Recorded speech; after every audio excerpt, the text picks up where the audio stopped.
Hello, Lee. Hey, man, how's it going? It's going great, buddy. We're just living large in the dystopian future, which is actually today. I can tell, but the festive nature of your shirt is making up for it. I was like, you know what this dystopian life needs right now? It needs a festive shirt. Absolutely.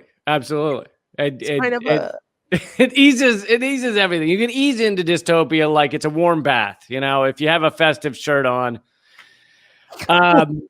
Sorry if I both seem out of sorts and if there's a bit of an echo or something, but I have just moved into a new place. There's boxes everywhere. It's chaos. So doing the best I can. Well, congratulations on the move, or I don't know, maybe the government forced you to move. I don't know what the circumstances of this are, Ali, but thoughts and prayers. I moved a full 3 blocks, so I'm pretty excited. Moving on up in the world. So how did you do? Did you just I hope the other place is just downhill and you can just kind of slide the boxes down the street. Is that? Yeah, I only moved downhill, which gets increasingly difficult to keep finding places lower than before. That's our tip for today, guys. Always move downhill.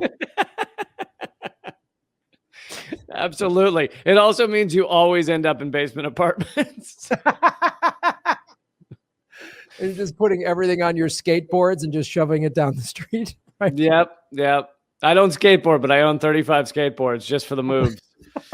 Just for these yearly downhill moves that you do. Every year you move downhill. I think it's great. Well, thank you for taking time out of your busy skateboard move to join us. For you, anything. Word had gotten around on the street about your shirt, and I had to see it for myself. So, have you seen Graham's new fun dystopian shirt? I want to start. Maybe I start like a Jimmy Buffett style following of dystopian heads or whatever. Like his group is called Parrot Heads, and I'll just be like wasting away again in the deep state or whatever. Right? Absolutely. I'm down. I think there should be lawn chairs involved. There should totally be lawn chairs. Apparently at the beginning of the Civil War, in some of the earlier battles, the wealthier people would literally set up lawn chairs at a distance to go watch the battles. And I think we should do that for the devolution into Armageddon, That's not psychotic at all to go watch a war like it's a sporting event. Just hear people get shot and killed and be like, oh. Now we do it on television, right? The beginning of the Iraq War, they showed the bombs dropping. The latest Syria bombing, they show remember Brian Williams, the beauty of their weapons? Yeah. I'm guided by the beauty of our weaponry. Oh, Brian, you lawn chair watching psychopath. This is exciting times. I think we need lawn chairs and fancy shirts for the collapse of the American empire. Yes, we do. I would suggest getting a good, safe distance away from this collapse. Well, basement apartments will deal with the bombs better, I feel like. Yeah. And an arsenal of skateboards will help. No doubt. Ladies and gentlemen, you're listening to Government Secrets with Lee Cap and Graham Elwood, episode 33. Pew, pew, pew, pew, pew, pew. Armageddon lawn chair episode. So I found a fun CIA operation. I did good old-fashioned Operation Roulette. All right. I love all your operations, but one of these weeks we're going to hold you to a no CIA episode. It's going to be a CIA-free episode. It's just so fun because literally you type in CIA operation, and I went through I'm only on C. So and have you ever gotten one that's like CIA Operation Snow Cone, where they gave out snow cones to everybody? There is one like that. It's there was some holiday and it was this is their holiday party, or they did Toys for Tots or something like that. Like, you got to dig deep because there's got to be something awful in there. Like every teddy bear had a receiver to blow up to thing with the guy or whatever. Every teddy bear was infected with smallpox. You know it. There's not a happy ending to any CIA operation. I don't want to hear it. So we can get into that. We can get into my CIA Operation Roulette, or we could do yours first. I know you have kind of you told me the title of this one, and I was like going to research it, but then I was like, no, I just want Lee to tell me. I like it. I like watching your eyes get wider as we go through these. It's so exciting. You've come up with some fantastic ones. I mean, I remember early on, it was the guy who made the two trains smash into each other. That was just yeah. Like that was a bit of a tangent because that was less of a government secret and more just like a idiot secret, but but still just great. It was everything that makes America amazing, just like money and blowing shit up and it's just well, I went first last week, so why don't you take it away? But I will let people know that my story will be the Battle of Blair Mountain, and we'll get into that in a few minutes. I was like, oh, Battle of Blair Mountain. Different than the Blair Witch Project, but not much. Yeah, I was like, is this Escape from Witch Mountain and the Blair Witch Project like a mashup? Is that what it is? Is that what I'm hoping it is? It's some sort of like Freaky Friday witch thing. Like, I can't wait to see what this is. Like, the government hired a coven of witches to take over a mountain or something. I can't wait. I'm so excited. But in the meantime, let us share the screen and talk about, I almost did Operation Ajax, which we've talked about that a little bit. I don't think we've ever done a full episode. Operation Ajax was the CIA plan to overtake Mossadegh in 1953. Okay. We've touched on it, we've mentioned it, but we've never done like a full segment on it. Okay. But we'll get to that. So forgive me if I skipped over an A and went into a C. But I want to talk about Government Secrets first segment. Pew, pew, pew, pew. Operation Chaos. Yes. I thought it was a joke. I thought it was a video game. It should also be a video game, but yeah, it should be.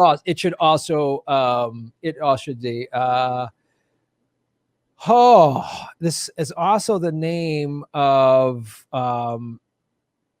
a Rush Limbaugh 2008 political strategy, but here it is.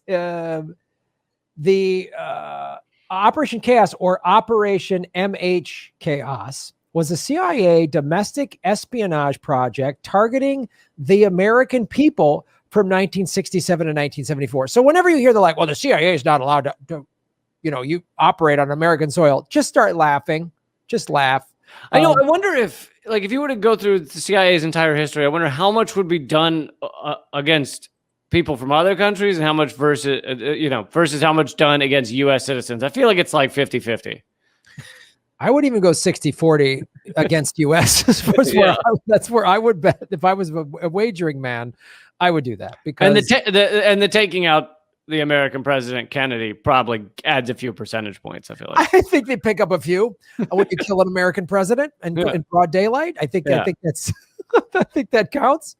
I'm sorry, I didn't mean to mention that. I don't want YouTube to. Oh yeah, never mind YouTube. We love you. Sorry, they're gonna come and just reclaim this fun shirt I'm wearing. We love you, and Kennedy was killed by Marxism. Just the concept, the political ideology of Marxism came down from the book depository and hit him. Absolutely. It was his drink was spiked with Marxism. It actually was a Marxism laced bullet that Lee Harvey Oswald shot, and that's why Marxism can make a bullet defy physics. Oh yeah, absolutely. So we know this because the CIA said it. Because it's got the power of sharing in it. Any bullet, coated it with the power of sharing is deadly. Double. I grant this bullet the power of sharing, and then he put it in, and that's how the Marxist bullet went. Yeah. So yes, YouTube, don't demonetize us again. Whatever, go fuck yourself, YouTube. I'm making fucking crypto. I'm making it rain on Rockfin, fuckos. I don't care. Anyway, Bitcoin's at about 57,000. It's probably going to break an all-time high soon. Anyway, the CIA was targeting American people from 1967 to 1974, established by President Lyndon Baines Johnson and expanded under Nixon. See, it goes back so far. The two parties are not different at all. Yeah. Like, they're not different at all. And weird that Kennedy wanted to stop the war. He wanted to break the CIA into 1,000 pieces and scatter it into the wind. And then after he's murdered, a Democrat and a Republican expand this thing, letting the CIA target its own citizens. Yeah, which either means they were cool with it even before they became president, or they saw what happened to Kennedy and they were like, you know what, CIA guys, I love you. You guys are awesome. Look, I might have said some things in the past that were negative. We all say crazy things. I had a couple of drinks. You had a couple of drinks. Let's just let bygones be bygones, and I'll sign this order letting you target American people. Right. So the mission was to uncover possible foreign influence on domestic race, anti-war, and other protest movements. Hey, what a wacky coincidence that all these movements in the mid to late 60s, early 70s were gaining a lot of strength. They were trying to take down the Vietnam War. And then by the mid to late 70s, everybody was just like doing disco. And then the 80s was the me generation where all anyone cared about was money. I'm sure the CIA had nothing to do with that. Nothing to do with that. It's just a culture shift. That's all. Yeah, unrelated. Totally unrelated. Because it's not like the CIA has studied how to manipulate people and societies. That's not like they've been doing that at all. So the operation was launched under Director of CIA Intelligence Richard Helms. Well, I think he's been on our show before. I think he's right below Dulles in terms of... Yeah, Helms and Dulles, and they show up a lot. They're fans of the show, I think. They're recurring characters. Recurring guest stars. Returning guest stars. Returning guest star Dick Helms on tonight's episode. It was launched under Richard Helms by Chief of Counterintelligence James Jesus Angleton, and headed. Oh, yeah, he's shown up before too. Angleton. Yeah. He's a regular recurring character. He's another recurring character. Oh, it's so great having him back on the show. I love a good Helms Angleton rerun. And considering how I feel like he was probably a white waspy guy, it was if his middle name was Jesus, it was probably Jesus. It was James Jesus Angleton. Jesus Angleton. Oh, JJ Angles. I don't think they were putting a lot of Hispanics at the top of the CIA in 1960s. Yeah, I think you might be right. You might absolutely be right. Like, yeah, they just he's a good Christian whose name is Jesus. Probably. It was headed by Richard Ober. The MH designation is to signify the program had a worldwide area of operations. So they could they didn't have to just worry about targeting Americans on American soil. They could do it globally, Lee. Doesn't that make you feel better? Yes, it absolutely. That they were getting started that early in world domination is good to see. You know, I was worried that it was more a recent advent, but no, they've been cooking that one up for a while. I mean, again, going back to Operation Ajax with Mossadegh, that was 1953. So we're already 14 years removed from that. We know through Operation Paperclip that they've been working with Nazis since the end of World War II. Well, they were created like the year after World War II. So they really dove right in, I guess. I mean, you want to talk about a startup that did well. the seed money was really great amount of seed money, and they just really jumped in both feet. Oh, those young upstarts at the OSS that turned it into the CIA, and now they're a global brand, isn't it? Just like they're the Ray Kroc of intelligence. They've franchised out surveillance and toppling democratically elected leaders. I can't think of anything to be more proud of. And they've created offshoots, offshoot entities like NED and USAID, and really branched out beautifully. They've done fantastic stuff. I mean, they've funded. We should do a sole episode that just lists all of the horrific armies and governments that the CIA has funded throughout the years. Yeah. The Contras, the ISIS, whatever else, So the background on this, the CIA, and again, what I love when these operations are just on Wikipedia, which we know Wikipedia can be, full of bullshit, but this is the CIA going, I think the CIA does this to go, yeah, we want you to know what we do. Well, yeah, no, I was going to point this out as well. We're often reading from Wikipedia, but I think in this scenario, that's a good plan because this is kind of like the liberal kind of almost state propaganda, but not quite level of information. So if Wikipedia is willing to have this, these stories and cover this, then that this is like mainstream understanding. It's not talked about. I mean, they're not going to talk about it on mainstream media. They want to forget about this. But that if it's on Wikipedia, then it is like it's been reported by the New York Times at some point, a dozen or 20 or 30 years ago at some point, buried under, column A12 or whatever. But because I'm in the next story, I'm also going to get a lot of information from Wikipedia. And it's not that I think Wikipedia is reliable. It's that I think it is the liberal kind of like diluted version. But if you're getting this from that, then this is we're not reading from some guy's blog or something. Right. Yeah. That this is the official statement that they've put out. Right. So it's like, I read your official statement on Wikipedia and I know it's awful. So it says two things to me. One, there's probably more awful shit in there that isn't uncovered on Wikipedia, obviously, because like you say, it's just neoliberal nonsense. But also, and sometimes we get into that stuff that's would never be on Wikipedia, like the stuff from William Pepper, the lawyer William Pepper, who revealed what happened to Martin Luther King, how he was killed.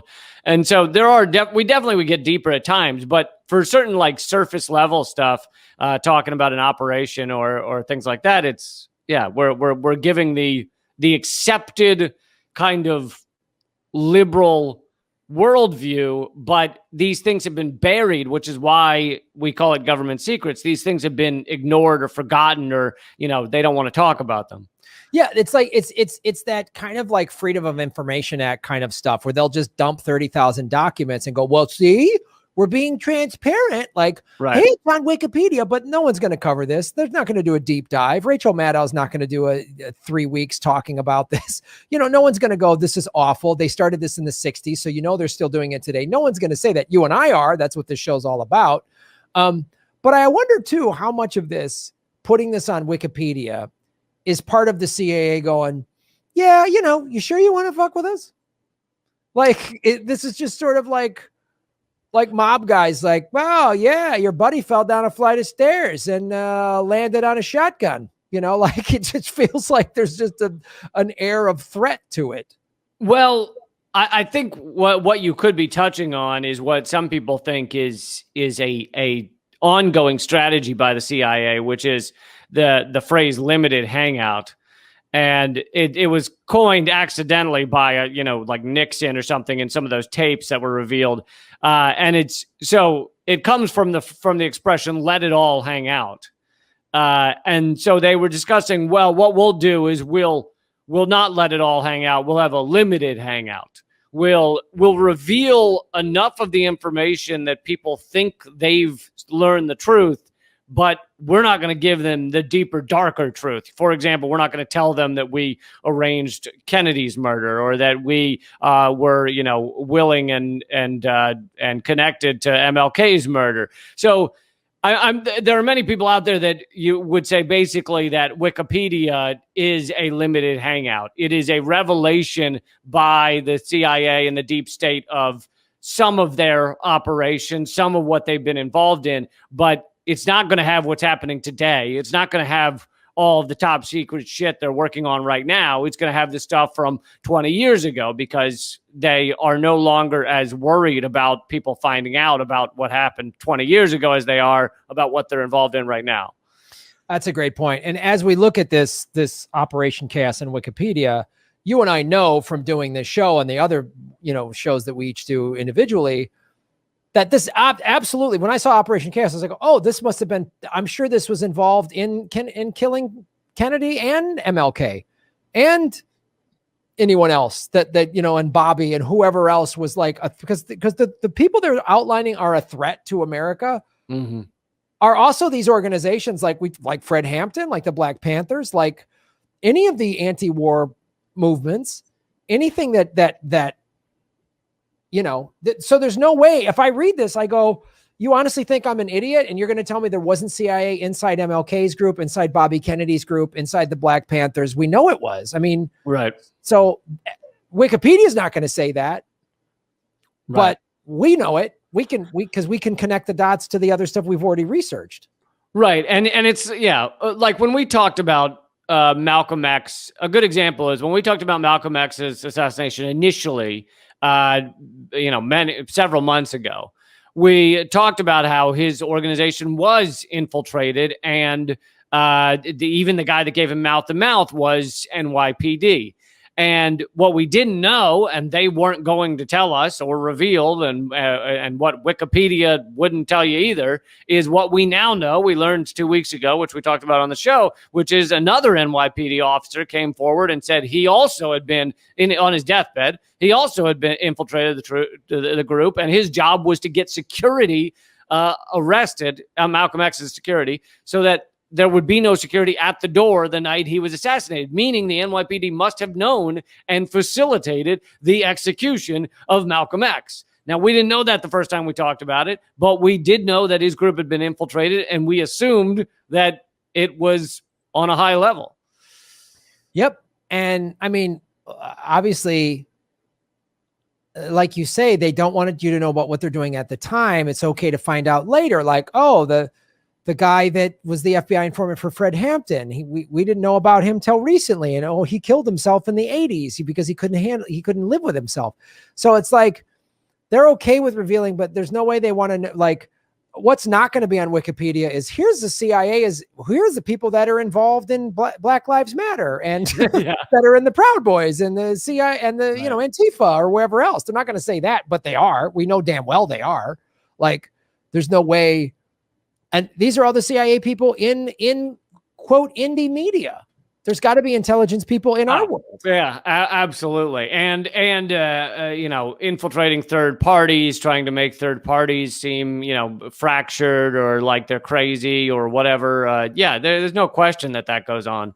But so it's kind of a limited hangout historically. It's like, we'll give you most of what went down 40, 60 years ago. But we're not going to give you this past 10 years, Yeah.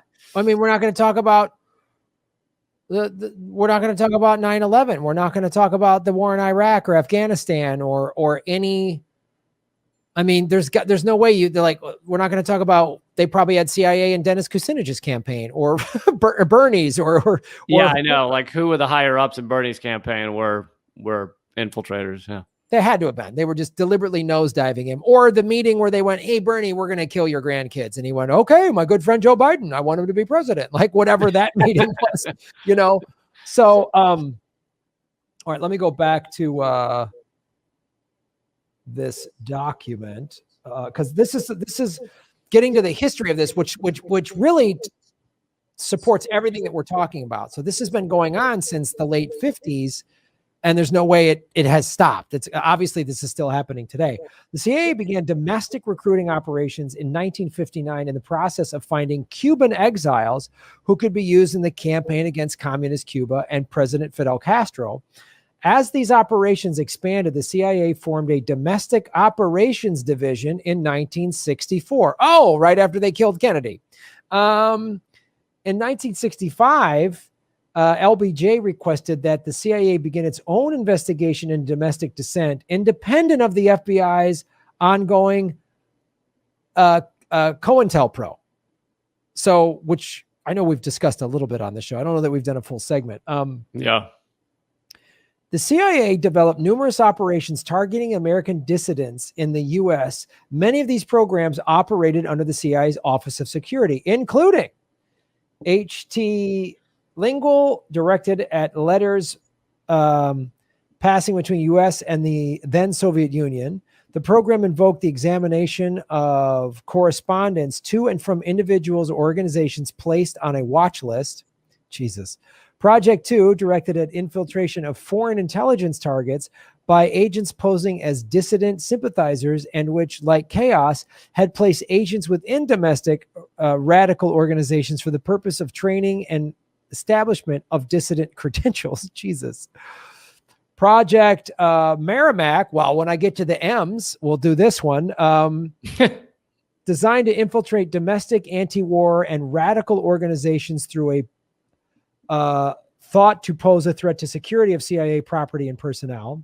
Project Resistance worked with college administrators. My dad was a college professor in the 60s and 70s. He went to Germany a lot. Maybe he was part of this. I don't know. Worked with college administrators, campus security, and local police to identify anti-war activists and political dissidents without any infiltration taking place. Jesus Christ. Wow.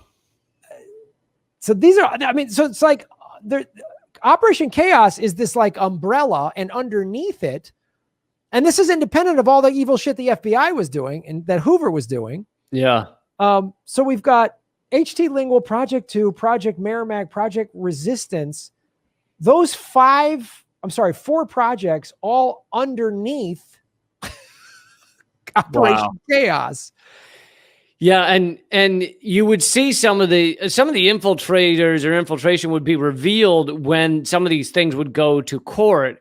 So, for example, I know we talked about the 1968 Democratic Convention where Chicago 7 or 8, if you count Bobby Seale, went on trial. And during that trial, which was a complete clown car, I think we dug into it, or maybe I don't know if we dug into the recent movie on Netflix about Chicago 7, but during that trial, all of these people were witnesses because it turned out they were infiltrators in the group. There was a woman who Jerry Rubin had gone on dates on or something. She was an infiltrator for the FBI or for the police or something. There was a photographer that was considered a good friend of theirs that was with them like all the time. That was an infiltrator. So when this shit would go to trial, that's when all of the like fucking infiltrators would come out of the woodwork and be witnesses for the state. And you're kind of like, wow, I guess we were surrounded by fucking cops this whole time. This whole time. I mean, literally this whole time. And there's not one single protest that anybody went to this past summer where there wasn't private intelligence there and FBI dressed up as protesters. There's not one. There's not one single one that anyone went to where there weren't those people in there probably screaming the loudest, wearing the biggest signs, whatever. Yeah, and there's different, as we're referencing, there's different kind of levels of this going on. So there's the to me, rather obvious plainclothes police. I remember at Occupy, there'd be guys, like you could tell the people that were there because they cared about the cause. And then there'd be like a few guys who were like ripped with like t-shirts that look like they were about to bust off them and like crew cuts. And they're like, man, I'm just here for the environment. And I'm like, I don't think you are. I think it's something else. So there were some of those where it was obvious, but there's many others, that some of them are not actual law enforcement. They're people who were caught for some, crime, let's say a drug crime or something, and they're just told to report back on what's going on there. So those people won't generally look like cops because they're not cops. They're, kind of unfortunate people, got caught for something. The cops said, we'll give you 20 years unless you go to this protest and tell us everything that's going on and ask them about what's, where they're headed, what they want to do. So, there's report back stuff. And then there's also the level where there's certain people trying to amp it up, trying to make it illegal, trying to recommend bombing things to see if they can get people arrested. Right. Yeah. Yeah. And that's a big tactic that they've used. And then you've got all the private intelligence people like J-Trig and whatnot, working to do a lot of this. I mean, I've seen J-Trig in my live chat before. They're just trying to disrupt the live chat, so. And Tiger Swan, which I swear was the name of a dojo. Strike first, strike hard, Tiger Swan. Yeah, Tiger Swan, of course, as we know, was hired to go after water protectors at Standing Rock. This is under the Obama administration. Wasn't he great? Yep. Well, there's a couple more, and then we'll move on to your thing. Yep. So this is the here's some of the organizations that the Operation Chaos targeted. Is Students for a Democratic Society, Black Panther Party, Young Lords, Women's Strike for Peace, Ramparts Magazine. Ramparts Magazine. That's where Robert Scheer was. He was Robert Scheer, who now, Robert Scheer's an iconic journalist, investigative journalist, and now he was at the LA Times for years. Then he had Truth Dig. Then now he's got Scheer Post that I write for. But he was at Ramparts Magazine. Yep. So when Nixon came to office in '69, existing domestic surveillance activities were consolidated into Operation Chaos.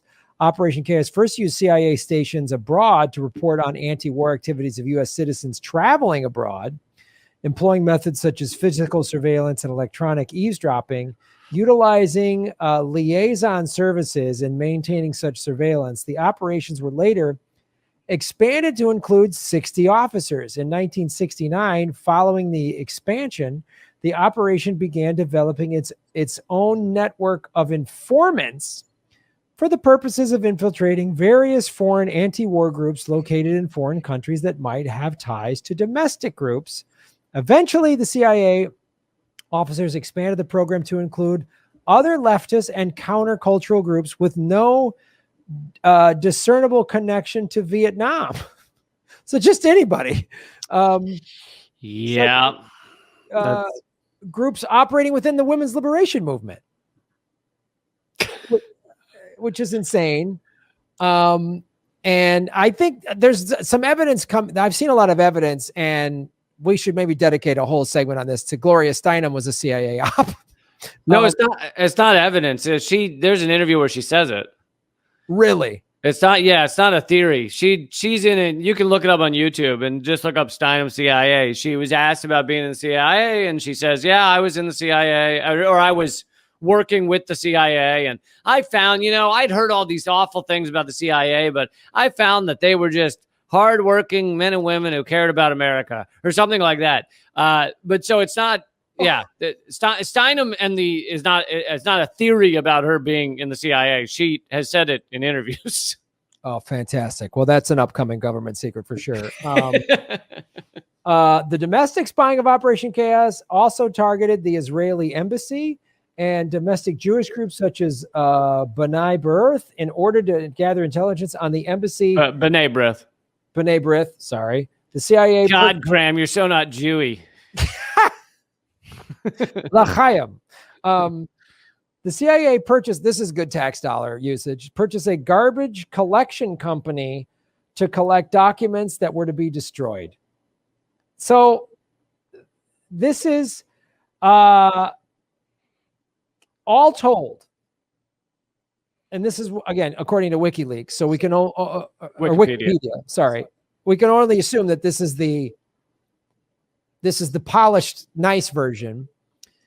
Operation Chaos contained files on 7,200 Americans, so just add a zero, and a computer index totaling 300,000 civilians and approximately 1,000 groups.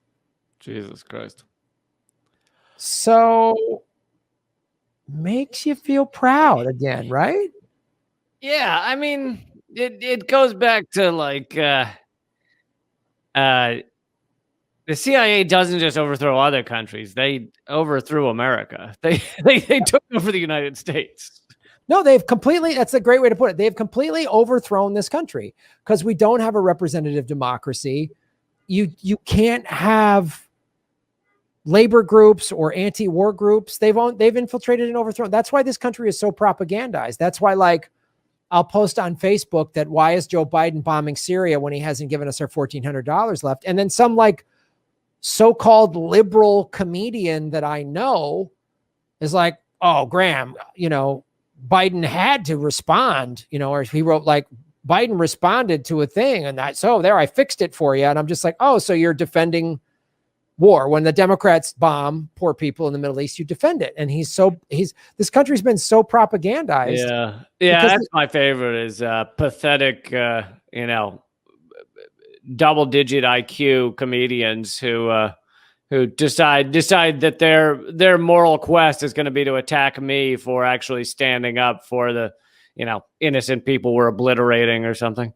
Yeah, and they always seem to support war, and you're just like, don't call yourself a liberal. Just say you're what are you, just a pro-choice warmonger? What are you then? Like, I mean, but we're now it's adults bombing, so it's all better. It is. What was it? Jank tweeted the Biden's speech. Was it today or yesterday? Biden gave a speech, and Jank tweeted, "The speech is so boring. God, it's wonderful. He really is the polar opposite of Donald Trump." And you're like, that's the fact the speech is boring is the fucking problem. That we are killing people around the globe. Much of the foreign policy has hardly changed from Biden to Trump or Trump to Biden, and yet the speech was boring. Who gives a shit? Like that, it's easier for them to get away with their fucking crimes if the speeches are boring than if Trump's pissing people off. Yeah. And it's like, and you see like Cenk, I wouldn't be surprised. Cenk has got to be controlled opposition. I mean, I don't know if he's smart enough to work with the CIA. But someone responded to his tweet saying that, oh, the speech is boring. Look how great Biden is. With their response was tell me that you take millions of dollars of Clinton super donor cash without telling me. Yeah, I know. It's so preposterous. Like these people have been so. I don't even think you got to work for the CIA. Yeah, you just take Clinton donor money and then just they know this person will easily fall for Trump derangement syndrome. So, like, look how effective Trump was. And I think that's why they really wanted to get rid of Trump. Not because he was always evil or whatever, because he's doing the same evil shit that everyone's done. He just was getting way too many people to wake up.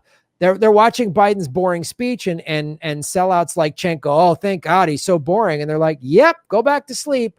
Old man Biden's talking. Who cares if he's bombing people and not giving you your money? And, oh, the stimulus plan is going to help working people. Well, you guys just got rid of $15 an hour minimum wage. So not really. Like a tax break for a year for your kids isn't enough.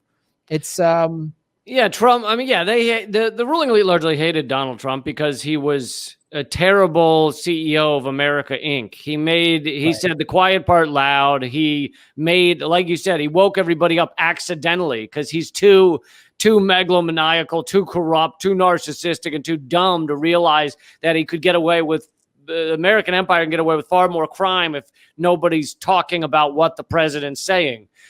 So yeah, it was a disaster kind of for the ruling elite, but I guess we've gone into that before. But so that's yeah. Well, I was just gonna say I don't want to run out of time for this one, so I was gonna jump into Government Secret Segment 2: Escape from Blair Witch Mountain. You've retitled it, but I like your title better. So this is the Battle of Blair Mountain. It's part of the Mine Wars. Many people don't know anything about the Mine Wars. Maybe we can talk about other aspects of it on another show. So I'm sticking to kind of one of the most famous moments in the Mine Wars. And this also has to do, lay a little background with, there was tremendous battles, both physical and cultural and everything else, socioeconomic, over whether there could be unions, whether workers could unionize, work together, actually have some rights, have some power. And if it weren't for the immense efforts of these workers back in the early 1900s, then there's so much shit that we enjoy today, or as they try and chip away at it, that we wouldn't have at all. Things like weekends and kids not in the workplace, and whatever healthcare we do enjoy, even though it's the worst in the civilized world, is thanks to these battles that these workers waged, and the right to unionize, although corporations have found ways around that and been able to gut unions down to about 7% of the workforce, which is why you see the American worker is more exploited than perhaps ever, or at least in many generations. But so this year is the 100th anniversary. We got another anniversary, the 100th anniversary of the Battle of Blair Mountain. It was the largest labor uprising in U.S. history and the largest armed uprising in America since the Civil War. The conflict occurred in Logan County, West Virginia, as part of the Coal Wars, a series of early 20th century labor disputes in Appalachia. And by the way, I am reading from Wikipedia, same reason we've just spent a few minutes discussing that. I think that if you're getting this from the kind of standard empire newspaper, Wikipedia, then you know this is no secret. It's just secretive because they don't talk about it anymore. They don't teach it in history class. They don't want kids learning about it. Yeah, this is the first I've heard of it. Quite on is this show. You saying it right now is the first I've heard about the largest labor uprising in America. Yeah. And it should be, I never learned about it in school either. And it should be mandatory. This should be our history lessons in, 6th grade or whatever. But so in May 1920, over 3,000 Mingo County miners joined the union. And back then, many corporations and companies would just fire everyone for joining a union. And in the coal, the way the coal industry worked then is many of these people had been brought to that area specifically to be coal miners. The coal company controlled their lives, gave them housing. So that also means that if they fired them, they would evict them. They would kick whole families out of their houses because it was kind of a full ownership of their lives. Many of them were grabbed off the boat at Ellis Island and do you want a job? It's paying. All right, grab your kids, grab your wife. Here we go. Head off to West Virginia. The coal industry also liked hiring various kinds of immigrants so that you would have a lot of different types of people working in the mines, so that many of them didn't speak English, so that they couldn't communicate, because workers are less of a threat if they're not able to unionize and organize. So in 1920, 3,000 joined the union. They were fired, which means they were also evicted. The coal companies then hired agents of the Baldwin Felts Detective Agency. It's one of these private detective agencies that would basically private cops that would do this kind of shit.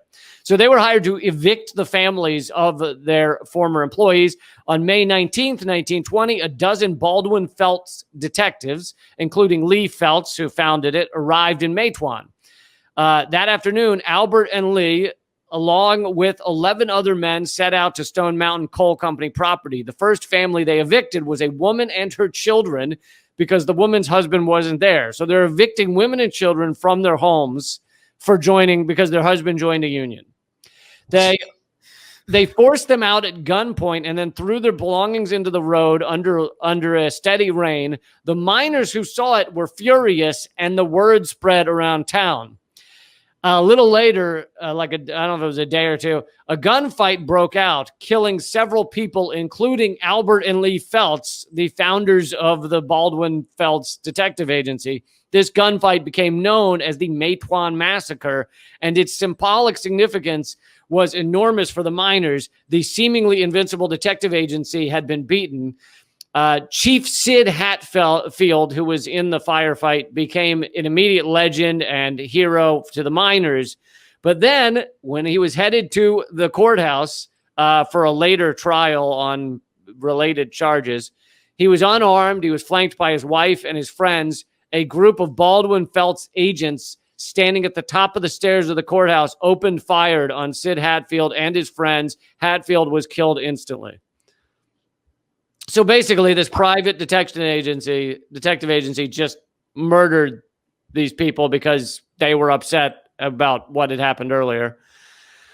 The miners, angry that Hatfield had been murdered and knowing the assassins would escape punishment, began to take up arms and pour out of their mountain settlements to, develop a kind of militia. The fiery Bill Blizzard assumed quasi-leadership of the miners. Meanwhile, the anti-union sheriff was named Sheriff Chafin. He had begun to set up defenses on Blair Mountain. He was supported financially by the Logan County Coal Operators Association. So they're funding the sheriff to basically go to war with the miners. And it created the nation's largest private armed force of 2,000 people. And this is where you get the federal government involved. President Warren Harding threatened to send in federal troops and Army Martin B-1 bombers to suppress the miners. So he was threatening to bomb U.S. citizens in order to stop the miners. By August 29th, the battle was fully joined. Chafin's men, though outnumbered, had the advantage of higher positions and better weaponry. Private planes, this is where it really gets fucking insane. Private planes, this is 1920. This is pretty early. And private planes were hired to drop homemade bombs on the miners. A combination of poison gas and explosive bombs left over from World War I were dropped in several locations near the towns of Jeffrey, Sharples, and Blair. On orders from General Billy Mitchell, Army bombers from Maryland were also used for aerial surveillance. So the U.S. Army was helping the coal barons to drop bombs on miners. It's wow. So is that maybe the first time the American government has bombed its own citizens? So I was looking this up. I know that in one of these mine wars, it is the only documented time of the U.S. Army. Now, I think there might be other times where it's happened, but the U.S. Army dropping bombs in America on U.S. citizens. Because I know there's other bombings like the Move bombing, but I think that might have been police or something. So anyway, so I was trying to look up whether this is the one that's referring to, but it's possible they might be differentiating that the Army bombers were only used for surveillance and it was the private planes used for dropping bombs. But anyway. Wow. So I just have a little more here. Colonel William Eubanks of the West Virginia National Guard came to command the government and volunteer forces. So this is, if you think about it, and this is what Wikipedia is not telling you. So here's where you get past the kind of liberal view of it, is that this is the U.S. government, the U.S. military, the National Guard, working with coal barons, which is the corporate, rulers, corporate titans of assholery in this country. So this is corporations aligned with the U.S. military, like doing the bidding, the U.S. military doing the bidding of corporate America. I mean, it is, and it really shows that corporations own the government in that sense. I mean, if they are able to use the U.S. military to attack U.S. citizens, then it is a corporate government. It is coal barons owning the military of the U.S. government. And it always has been that way. Really, honestly, this America has always been a corporation with an army. Yeah, and I mean, another good example of the alignment would be the fact that in order to get West Virginia to join the Union in the Civil War, they basically told the ruling elite of West Virginia that you can have your state. You'll have your own state because going into the Civil War, it was part of Virginia, but the Union needed all the coal to keep the military running, and so they said to West Virginia, the area of West Virginia, you can have your own state if you just join the Union, so we can keep having the coal. So it was like a deal between the U.S. government and the coal barons against the South. Now, I'm not. I'm glad the Confederacy lost. I'm not defending them, but I'm saying this is the alignment of corporate interests and the U.S. government. Right, and it wasn't about like, oh, slavery is so wrong. It was just like, well, we need coal money, so right. we'll cut off this part of Virginia, and you guys just play ball. Just so, oh God. I mean, well, and they kind of, the way I was talking at the beginning of this, they kind of had slavery anyway. They're hardly paying these people. They own their lives. They would often pay them until workers won the right to not have this be the case. They would pay them in company dollars that you could only spend at the company store. So it's like, it's like borderline slavery. I mean, it essentially is slavery, but no, it's just a Disneyland. I mean, that's like Disney bucks or whatever. Yeah, it's Disney bucks. So, all right, Colonel Eubanks comes into the West Virginia National Guard to command the government and volunteer forces. Sporadic gun battles continued for a week, with the miners at one point nearly breaking through to the town of Logan and their target destinations, the non-unionized counties to the south, Logan and Mingo. Up to 30 deaths were reported by Chafin's side and 50 to 100 on the Union miners' side, with hundreds more injured or wounded. Federal troops arrived September 2nd. And besides the fact that they don't say this, but besides the fact that I think the miners were probably skeptical that they could win against the full federal army, the miners said that many of whom were veterans themselves said they were unwilling to fire on U.S. troops, and they largely headed home because they didn't want to go to war with U.S. troops. They really just wanted to fight the coal barons. After the battle, 985 miners were indicted for murder, conspiracy to commit murder, accessory to murder, and treason against the state of West Virginia. Though some were acquitted by sympathetic juries, others were imprisoned for years. The last was paroled in 1925. At Blizzard's trial, remember, he was the one leading the miners, an unexploded bomb was used as evidence of the government and company's brutality, showing that they had dropped bombs on American citizens, and he was acquitted. So this is honestly what we like. This is the type of shit we should learn in history class. Workers have been at war under the capitalist system to try and live, okay lives, to try and not be exploited to such a miserable level. I mean, many of them, we all know, coal miners die in 30s and 40s from black lung back then, and even into the 80s and 90s, that was still going on regularly. And it's like they were fighting for just a, moderately okay level of life. And for that, the government of the state and the U.S. government work together to go to war with them. Literally, the United States will send troops to kill you if you try to stand up for yourself as a worker. I mean, and that's still happening today. Like, I mean, everything that happened 100 years ago is still happening today. I mean, now it's a little more sophisticated or whatever. Like, oh, Jeff Bezos gets money from the CIA, and so he's going to target union organizers at Amazon and fire people like Chris Smalls. But if they really organize and really, storm the gates, that the federal government's going to send military to kill them.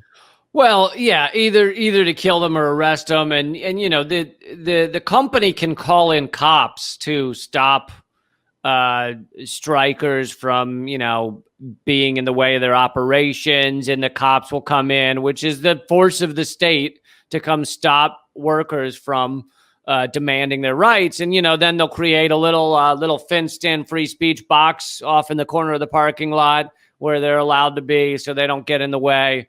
You're nothing like being inside a tiny little cage that's called the free speech zone, to show you how many rights you have, how free you are to stand up and demand your rights. But yeah, you're right. I mean, in general, corporations have gotten more sophisticated about all this shit. They wouldn't generally shoot people anymore because they know that type of shit goes viral and it hurts their brand. They were less worried about shit going viral back then because, if there was one photo of the shit that went down that whole month, you'd be surprised. So yeah, but nowadays they're more sophisticated. They know how to crush unions in very complex way. They fill it with infiltrators. It's going on right now against Amazon in Alabama, right? And they've done so many things to try and make sure that Amazon won't be unionized. Oh yeah, and they're targeted attacks, people getting followed, smear campaigns. I mean, they do all of it now. Because again, it's like you say, sending, their private cops to go shoot people, that's not good for their brand. And if people really focus their pressure, then they'll have to change. Like when FedEx got all the pressure during the George Floyd protest to force the Washington Redskins to change their name to the Washington Football Team, because they said, we're going to pull our $500 million licensing deal. Which to me, that's where I wish the American people would get more sophisticated in terms of how they mobilize and target the ruling elites, because if you hurt the ruling elites bottom dollar, then they'll buckle, man. And they know how to infiltrate, divide, distract, and keep people afraid in these traditional senses, as we talked about in the last segment, Operation Chaos. And we talked about there's private intelligence, and the FBI have infiltrated. I'm sure they've infiltrated these union movements against Amazon and everywhere else, these labor movements today. Oh yeah, absolutely. Many of these unions are infiltrated. That doesn't mean, I'm not saying people should stop being in unions. I'm just saying it's something to be aware of. Mm-hmm. If there's people in your union saying, hey, I don't think we should strike. I think we should study the problem for the next 3 years and then come back and we should meet. But the quorum for each meeting should be 700,000 people. And if we have less than that, then we can't speak until we get more than that. Just things to slow down, muddy it up. We'll have a panel of a committee of a group of a hearing that decides if maybe possibly. And, it's a lot of that. That's what a lot of the infiltrators do, is just that shit, slow everything down, muddy it up, piss people off, create fractured disagreements and things like that. But, you're talking about the bottom dollar, and that's like Amazon fears greatly a unionized workforce. And the idea that if they were to get unionized in this one plant in, Alabama, that it could spread to other plants. And before you know it, Amazon has to actually treat their workers right. And so they're terrified of that. What they're not really worried of is the kind of liberal garbage of, we don't like that Amazon hasn't tweeted out an image that says Black Lives Matter, so we're demanding you sign a petition, and if we get 100,000 people, we're going to send that petition to Amazon, and that's going to hurt their feelings. That's what they're not afraid of. Yeah, no, they're not afraid of a petition saying they should tweet more Black Lives Matter stuff. They're not afraid of that at all. They don't care. They might have even put that petition out there just to distract people. I mean, I wouldn't be surprised if they did that, because, yeah, like you say, I agree. People should, peacefully protest and all that stuff. But I think we need to get more sophisticated. I mean, I think we should just be, and we don't need to coordinate it or put it in a map or a meeting or an email because they'll find that. But just everyone listening, join the NSA, join the CIA, join Amazon, join Fox News, join MSNBC, and start fucking it up from within. That's what they do to us. You know what I'm saying? Like, sign up, join the CIA, and just start fucking it up from within. And you don't answer to anybody. There's no emails they can track. Just start fucking it up, And just like at the CIA, just take all the toilet paper off the rolls in the men's room and just hide it. Yeah. Just always, oh shit, the Wi-Fi keeps going down. You know what I mean? Just how did that happen? Oh man, somebody put damn it, the coffee maker's broken. Like just shit like that, just to make everyone's life a fucking raving pain in the ass at CIA headquarters on a daily basis. Just drive them fucking insane. And I used to have a whole bit about fucking up, fuck up society just in tiny little ways, just doing small shit to just fight back and to show him who was boss. And I don't remember the whole list, but it was things like, when you're at work, slip a photo of your balls into the PowerPoint presentation. They're not going to know whose balls they were. Yes, that's what you should do at Langley. That's what you should do. That's what you should do. If you work high up in Amazon, you should do that stuff. You should get a job at MSNBC or Fox and just start fucking it up. It's called, by the way, to actually get more serious about exactly what you're talking about, it's called worker sabotage, and it actually is incredibly useful. I'm not going to say how I know this, but there are still people involved in this, in like, for example, the automotive industry, when the bosses will do something super shitty to the workers, let's say cut their health care or something, then, what do you know? A bolt gets dropped into the conveyor belt line, and who knows how it got there, but all of a sudden the cars smoke is coming out of the machines that fastens the rivets to the girders and other words I don't understand, and before you know it, they've got to stop making cars for 6 hours because how did that happen? Who knows? Weird. And the minute you gave our healthcare back, the thing got fixed. Yeah, exactly. So that is an old and trusted tactic that's definitely important. Before we wrap up here, I just wanted to give a shout out to the West Virginia Mine Wars Museum, which does exist. There's a whole museum to remind people of these workers fighting for not just their rights, but all American worker rights. And many of them, died or were imprisoned. Right. And so you can look them up online. You can go on a tour if you're ever in that area of West Virginia. Maybe donate if you want. Another thing to check out is my co-host on my other podcast, Common Censored, Eleanor Goldfield, has a killer documentary called Hard Road of Hope. And it's all about West Virginia fracking and mining companies and the horrors that they have done to the people there, and really how that is like a microcosm for everything that goes on by corporations exploiting Americans all over the country. But yeah, if you want to learn more about this topic, it's won all kinds of awards, and it's at hardroadofhope.com. Nice. And of course, Lee and Eleanor are going to be on the March 25th episode of the Political Vigilante Game Show, which we've done 3 episodes now. Yes, we are. And we're all horrified. You're going to expose us as idiots, Graham. Oh, you're no dumber than me and Ron. You know what I mean? Yeah. So check that out. All right. Well, this was an excellent episode of Government Secrets. Escape from Blair Witch Mountain. And Operation Chaos.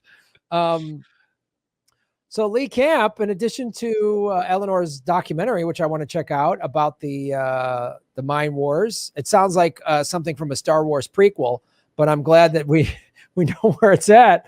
Where else can people watch you and get entertained by the Lee Campness? If you want to check out my other podcast, that's called Common Censored. I actually technically have a third podcast that's all the stuff from Redacted Tonight, and that's called Moment of Clarity. And my TV show's Redacted Tonight. And I just, if you forget all this shit, go to leecamp.com because it's too much to remember. So check that out. By the way, I'm really just I'm not bringing this up to try and promote it, but I'm just bringing it up to because since we're this month has been a month of leaving the corporate platforms like YouTube for the alternatives like Rockfin. Patreon, I mentioned it last week. Patreon completely fucked me and cut all of my revenue by 75%. And so I've created a page for my other podcast at liberapay.com/Lee Camp, LIBERAPAY.com/Lee Camp. And what's kind of incredible about this is that it's a French nonprofit company, and there's a small percentage fee for processing, but other than that, they don't take actually any of it. Whereas any of the donations, whereas Patreon takes a large percentage, and YouTube takes a large percentage of super chats. And so this is kind of an alternative to Patreon that takes zero. Oh, I like that. I think you talked about it last week too. Yeah, I got to get on board with that. What's the name of the company again? LIBERAPAY.com. LiberaPay. Yeah. All right. Well, folks, please hit the like button, subscribe to both of our channels. And if you're listening to this Government Secrets on Libsyn or iTunes or Spotify or whatever, positive reviews, like, shares, spread the word on this. This is only our 33rd episode. We're only a third of the way to 100. Come on. By the time we get that far, we'll be scraping the bottom of the barrel to be like, did you know President Johnson had small feet but a big dick? And he never told anybody about his socks. Like about the feet. He kept the feet a great secret. But loved swinging his big dick around. That was that. Apparently that's true. He would literally throw it out on the desk, Jesus in meetings. Well, that's one way to govern. I mean, that will end an argument, I guess. Maybe not in the way you had hoped. I want this bill passed. Zip, bump. All right. Okay, President Johnson. Literally. Get it? Yeah. I've, of course, been demonetized by the good people at the CIA and YouTube. So check out everything I'm doing and support the show. I have a Patreon, patreon.com/Graham Elwood. Although Whitney Webb said Patreon just took her down. So I'm a little worried about Patreon. Really? So yeah. maybe my decrease was not an accident. I don't think so. It seems like no. In fact, I'm going to have Whitney on the show, my show, Political Vigilante, next week to talk about it. Because they gave her some jive ass. You violated the terms of, blah, blah, blah, deep state, Coventry or whatever. So folks, go to rockfin.com/Graham Elwood and support the show. It's free to sign up. All my content is on Rockfin. I'm just putting one clip a day on YouTube, but go to rockfin.com/Graham Elwood and you get my bonus content, Lee's, Whitney Webb's, Jimmy Dore, Richard Medhurst, a bunch of other people, Ron Placone, Kim Iverson, that are all on Rockfin. So support what we're doing. And then, of course, every Thursday we do the Political Vigilante Game Show, and we're going to have Lee and Eleanor on in 2 weeks. So check that out. Damn straight. Yes. I think that's it. Is that our show? That's the show. That's our show, Government Secrets, ending 33rd episode in the books, like Lyndon Johnson's dick. You don't have to go home, but you can't stay here. Get out. All right, man. Have a great week. I'll see you soon. All right, buddy. Enjoy your move and unpacking and your 35 skateboards. Later.